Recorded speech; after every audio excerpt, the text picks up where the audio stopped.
সেদিনের পর আরো 2 দিন পেরিয়ে গেছে। আর জিমিন জাঙ্গুকের কাছে একাই পড়তে এসেছে। যদিও এটা এক্সপেক্টেড ছিল, তে যে পড়তে আসবে না সেটা জাঙ্গুক জানতো, কিন্তু আজও ঠিক করে নিয়েছে তের ব্যাপারেও সব জিমিনের কাছ থেকে জানবে। কেন সেদিন তের বাবার কথাটা উঠতে ও নিজের রুমে চলে গেল, আর কেনই বা তে সেদিন বলল যে ওর বাবা ওর জন্ম নেওয়ার জন্য আফসোস করেন।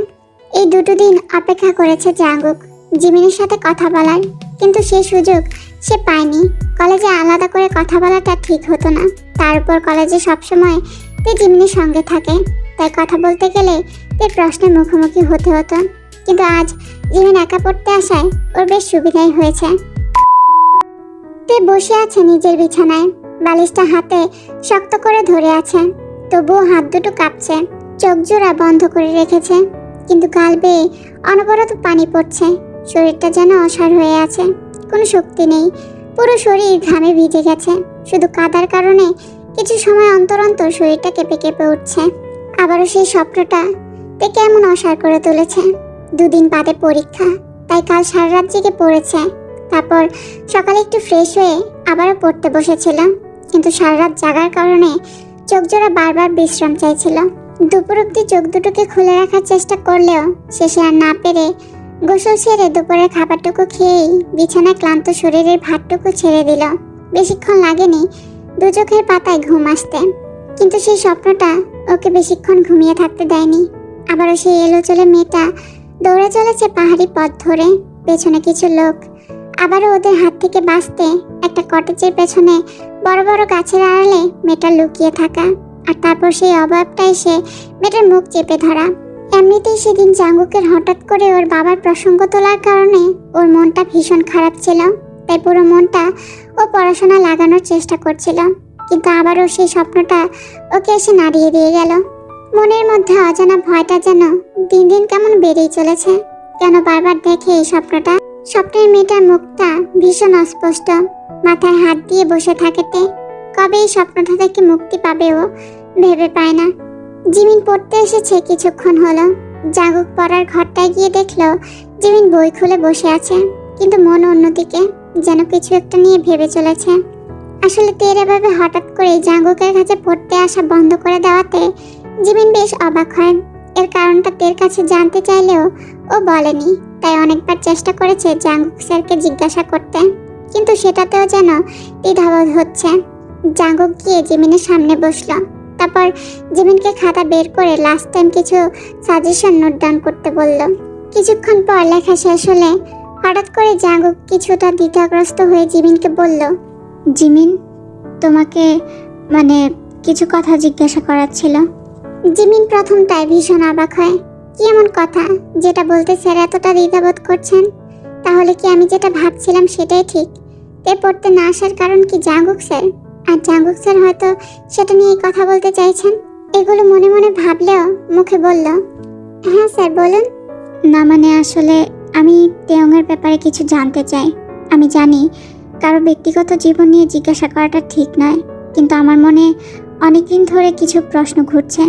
দেখো, এরপর তোমার ব্যাপার, তুমি যদি বলতে না চাও তাহলে আমি তোমাকে ফোর্স করব না। জিমিন কিছুটা আন্দাজ করেছিল যে জাঙ্গুক তের ব্যাপারে জিজ্ঞাসা করবে, কিন্তু জাঙ্গুক যখন ব্যক্তিগত জীবন কথাটা বলল তখন জিমিন একটু চমকে গেল। হ্যাঁ, জাঙ্গুক স্যার হয়তো তের পড়তে না আসার কারণটা বলবে, এটাই আশা করেছিল জিমিন। কিন্তু তের ব্যক্তিগত জীবন সম্পর্কে কি জানতে চান জাঙ্গুক স্যার, আর কেনই বা জানতে চান? তাও কিছুটা নিজেকে প্রস্তুত করে বলল, না স্যার, আপনি জিজ্ঞাসা করতে পারেন। আসলে তেয়ংয়ের বাবা উনি কোথায়? তেয়ংয়ের বাবার কথা শুনলেই কেমন একটা যেন হয়ে যায়। এটার কারণ কি? উনি তেয়ংদের সাথে থাকেন না কেন? আন্টি, তেয়ংয়ের মা তো বললো তেয়ংয়ের বাবা ওদের সাথে থাকেন না। তাহলে উনি কোথায় আছেন, আর কেনই বা আলাদা থাকেন? কথাগুলো এক নিঃশ্বাসে বলে জিমিনের দিকে তাকায় জাঙ্গুক। জিমিন এক দৃষ্টিতে জাঙ্গুকের দিকে তাকিয়ে আছে। জিমিন এই প্রশ্নগুলো জাঙ্গুকের থেকে আশা করেনি। আর কি বললো জাঙ্গুক স্যার? ইউনজুন আন্টি বলেছে? উনি কি তেদের বাড়িতে গিয়েছিলেন নাকি? এসবই ভাবছিল জিমিন। জাঙ্গুককে এভাবে তাকিয়ে থাকতে দেখে নিজেই বলে, দেখো জিমিন, তোমার হয়তো মনে হচ্ছে আমি কেন হঠাৎ করে তেয়ংয়ের বাবা সম্পর্কে জানতে চাইছি, আর আমি কি করে তেয়ংয়ের মাকে দেখলাম। আসলে 2 দিন আগে, তারপর 2 দিন আগের সব ঘটনা জিমিনকে খুলে বলে জাঙ্গুক। যদিও তের পড়তে না আসার কারণ জিমিনকে বলেনি, শুধু বলেছে তাকে নোটস নেওয়ার জন্য ডেকেছিল আর তারপরে সে অসুস্থ হয়ে পড়ে।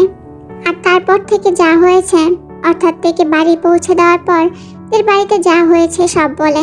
জাঙ্গুকের কথা শোনার পর কিছুক্ষণ চুপ থাকে জিমিন, তারপর বলতে শুরু করে কেন তের বাবা তেদের ছেড়ে চলে গিয়েছিলেন, কিভাবে ওনার চলে যাওয়ার পর তেদের সাফার করতে হয়েছে, বিশেষত তেকে কিভাবে তের বাবার ওভাবে ছেড়ে চলে যাওয়ার জন্য তেকে দিনের পর দিন কথা শুনতে হয়েছে, কিভাবে লোকের কুপ্রস্তাব থেকে বাঁচতে নিজেকে দিনের পর দিন ঘরবন্দি করে রাখতে হয়েছে।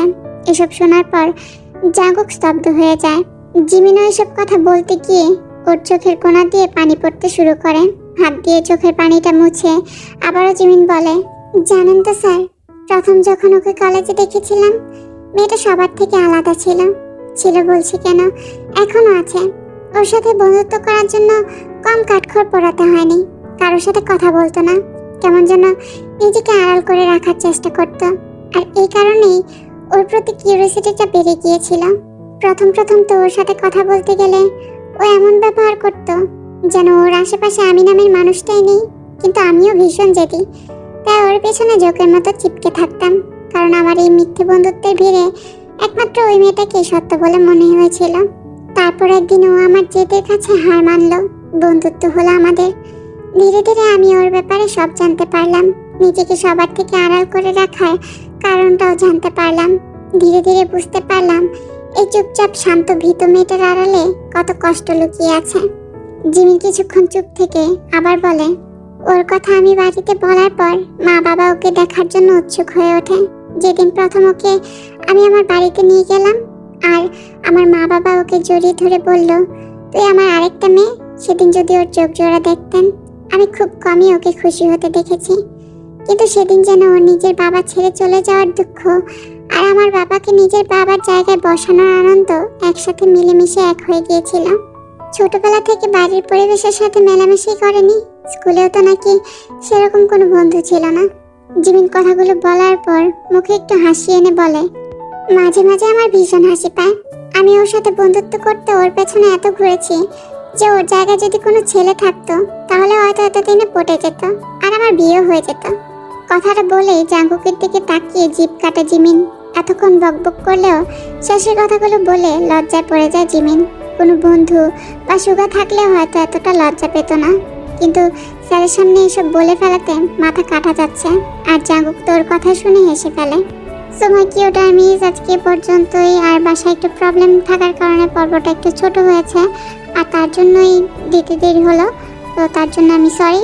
আর যদি ভালো লেগে থাকে অবশ্যই like, comment, share and subscribe my channel. তো ভালো থেকো, সুস্থ থেকো, আল্লাহ হাফেজ।